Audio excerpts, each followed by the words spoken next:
நான் அரசாங்கத்துக்கிட்ட இருக்கக்கூடிய 9 பார்லிமெண்ட் எம்பிமார்கிட்ட முஸ்லீம் எம்பிமார் ரொம்ப பேர் இருக்கிறீங்களே நீங்கள் ஒரு சேலஞ்சாக அவங்கள்ட்ட சொல்கிறேன், சவால் விடுறேன். நீங்கள் 9 பேரும் சேர்ந்து 7 மணி சொன்னால் இந்த 9 சகோதரிகளையும் அதே ஹாஸ்பிட்டலில் அவர்களுடைய யூனிஃபார்மோட அதற்கு மேலதிகமாக இஸ்காஃபோட வேலைக்கு அனுப்பி காட்டுங்க. 7 மணி செஞ்சு காட்டுங்க.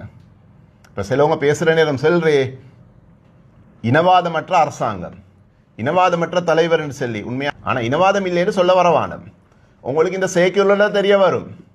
அரசாங்கத்துக்கு முதுகெலும்பு இருந்தால் அடுத்த வாரம் சேக்குலரை போடுங்க. சர்ச்சையான 2 சேக்குலர் இருக்கீங்க இன்னைக்கு. ஒன்றில் இப்படி ஆடை அணிந்து வரையலுமெண்டு இருக்குது, ஒன்றில் 7 ஆண்டு சொல்லி இருக்குது. ஒன்றை கேன்சல் பண்ணுன்றாங்க, ஒன்றை ஆக்டிவ் பண்ணுறேன்றாங்க. இன்னைக்கு நாங்கள் நேரடியாக அந்த வைத்தியசாலையில் இருக்கக்கூடிய ஏஓ சந்தித்தோம். அருள் என்று செல்லக்கூடிய சகோதரர் அவரை சந்தித்து பேசுகிற நேரம் நேர்மாத்தமான ஒரு கருத்தோட சொல்கிறாரு.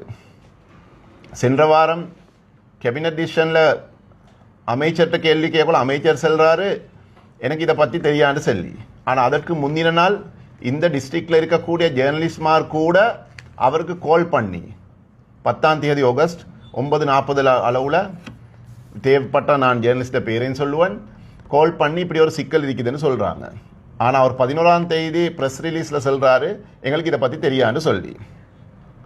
இந்த கல்முனையில் 200 வருடம் பழமை வாய்ந்த SM மரிக்கார் என்று சொல்லக்கூடிய ஒரு முஸ்லிம் தனவந்தரால் இடம் கொடுத்து பள்ளி கட்டி ஸ்கூல் கட்டி அப்படிப்பட்ட ஒரு ஹாஸ்பிட்டலில் அரசாங்கத்தால் நியமிக்கப்பட்டிருக்கக்கூடிய இந்த 9 ஊழியர்களும் அவர்களுடைய யூனிஃபார்முக்கு மேலால் ஒரு இஸ்காஃபை போட்டு போகிறதுக்கு அனுமதி இல்லை என்று சொன்னால் இந்த நாட்டுடைய நிலைமை எப்படி இருக்கும்? நானே இந்த அருள் என்று செல்லக்கூடிய இந்த ஏஓ மிச்சம் தெளிவாக சொல்கிறாரு, நாங்கள் சேக்குலர் படித்தான் அவர்களுக்கு யூனிஃபார்ம் போட்டு வர்றதுக்கு அனுமதி கொடுப்போம். நாங்கள் இவர்களோட இறக்கம் காட்டினு சொல்லித்தான் இந்த 8-10 நாளும் சைன் பண்ணி வேலைக்கு வந்து கொண்டு இருக்கிறாங்க. அப்படி இல்லாட்டி எங்களுக்கு கடிதம் ஒன்று அடித்து இவங்களை அனுப்பி போடையிலும் என்று சொல்லிட்டு அவர்களுக்கு 12ஆம் தேதி முந்தநாத் ஒரு கடிதம் வந்திருக்குது மனித உரிமை ஆணைக்குழுவால் அடுத்த வாரம் அவர்களை விசாரணைக்கு வர சொல்லி. அப்படியான சூழ்நிலையில் அவர்கள் இன்றைக்கு ஹெல்த் மினிஸ்ட்ரி கடிதம் ஒன்று அனுப்பியிருக்கிறாங்க, இவங்க சேக்குலரை வயலேட் பண்ணுறாங்க, இந்த 9 பேரையும் இங்கேருந்து எடுத்துடுங்கன்னு சொல்லி. நான் அரசாங்கத்துக்கிட்ட இருக்கக்கூடிய 9 பார்லிமெண்ட் எம்பிமார்கிட்ட முஸ்லீம் எம்பிமார் ரொம்ப பேர் இருக்கிறீங்களே நீங்கள் ஒரு சேலஞ்சாக அவங்கள்ட்ட சொல்கிறேன், சவால் விடுறேன். நீங்கள் 9 பேரும் சேர்ந்து 7 மணி சொன்னால் இந்த 9 சகோதரிகளையும் அதே ஹாஸ்பிட்டலில் அவர்களுடைய யூனிஃபார்மோட அதற்கு மேலதிகமாக இஸ்காஃபோட வேலைக்கு அனுப்பி காட்டுங்க. 7 மணி செஞ்சு காட்டுங்க. இப்போ சிலவங்க பேசுகிற நேரம் செல்றே இனவாதமற்ற அரசாங்கம், இனவாதமற்ற தலைவர் என்று சொல்லி உண்மையாகவே நான் அந்த கருத்தை 100% ஏற்றுக்கொள்ள மாட்டேன். இனவாதம் அதாவது இனங்களுக்கிடையில் வன்முறைகள் இந்த கடந்த 2 வருஷம் 3 வருஷமாக ஏற்படலை, அதை ஏற்றுக்கொள்கிறோம். ஆனால் இனவாதம் இல்லைன்னு சொல்ல வரவானம். உங்களுக்கு இந்த சேக்குலரில் தெரிய வரும். அரசாங்கத்துக்கு முதுகெலும்பு இருந்தால் அடுத்த வாரம் சேக்குலரை போடுங்க. சர்ச்சையான 2 சேக்குலர் இருக்கீங்க இன்னைக்கு. ஒன்றில் இப்படி ஆடை அணிந்து வரையலுமெண்டு இருக்குது, ஒன்றில் 7 ஆண்டு சொல்லி இருக்குது. ஒன்றை கேன்சல் பண்ணுன்றாங்க, ஒன்றை ஆக்டிவ் பண்ணுறேன்றாங்க. இவங்களோடு இருக்கக்கூடியவங்க சொல்கிறாங்க இல்லை அணிஞ்சு போகலும் இஸ்காஃப் அணிஞ்சு போகலும்.